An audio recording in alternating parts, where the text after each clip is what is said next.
এক মুহূর্তেই সবকিছু ওলটপালট করে দিল এক ভয়াল কম্পন। কেঁপে উঠল মাটি, কেঁদে উঠল মানুষের জীবন। মাত্র কয়েক সেকেন্ডের ভূমিকম্প কেড়ে নিল 10টি মূল্যবান প্রাণ, আর সেই সঙ্গে স্তব্ধ হয়ে গেল চারপাশের সব শব্দ।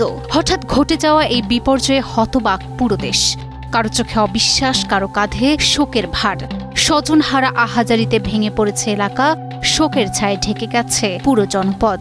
প্রকৃতির এই নির্মম আঘাত সবাইকে করে দিয়েছে হতবাক, নির্বাক, অসহায়।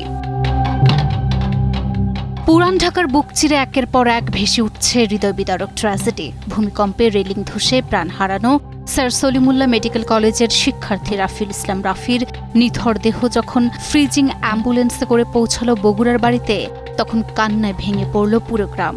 ঠিক সেই মুহূর্তেই আরেক অ্যাম্বুলেন্সে জীবন মৃত্যুর সন্ধিক্ষণে ছুটছেন তার মা নুসরাত, যিনি এখনও জানেন না যাকে কোলে ধরে মানুষ করেছেন সেই ছেলেটি আর কখনো ফিরবে না।